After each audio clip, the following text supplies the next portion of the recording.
புறநானூறு 400 பாடல்களை உடையது. புறம் செய்திகளைப் பற்றி கூறுகிறது. ஒரு மன்னனுடைய வீரம், கொடை, போர் பற்றிய செய்திகளை கூறும் நூல் புறநானூறு. 18வது பாடல் குடப்புலவேனார் பாடல்.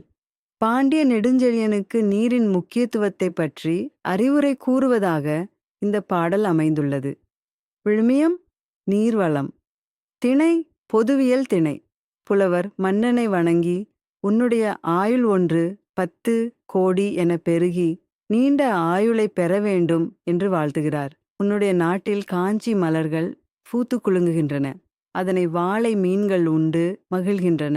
அகன்ற பெரிய அகழியை உடையவனே, நீண்ட நெடிய வானத்தை தொடும் அளவிற்கு மதிலை உடையவனே, நாம் இறந்த பின்பும் நம்முடைய புகழ் நிலைத்து நிற்க வேண்டுமென்றால் நான் கூறும் அறிவுரைகளை கேள்.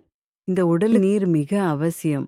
உணவு கொடுப்பவரை உயிர் கொடுத்தவராக கருதப்படுவார்கள். தானத்தில் மிகவும் சிறந்தது அன்னதானம். நிலத்தையும் நீரையும் படைத்த இறைவன் உணவையும் உயிரையும் படைத்துள்ளான். உழவர்கள் விதை விதைத்துவிட்டு வானை நோக்கும் புன்செய் நிலமாயின் மன்னர் முயற்சி பயன்படாது.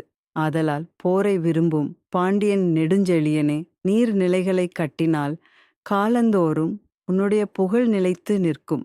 மக்களுக்கு பயன்படும் நீர்நிலைகளான ஏரி, குளங்கள், அணைகள் இவைகளைக் கட்டினால் மக்களின் விவசாயத்திற்கு பயன்படும். உன்னுடைய புகழும் நிலைத்து நிற்கும் என்று பாண்டியன் நெடுஞ்செழியனுக்கு குடப்புலவியனார் அறிவுரை வழங்கினார்.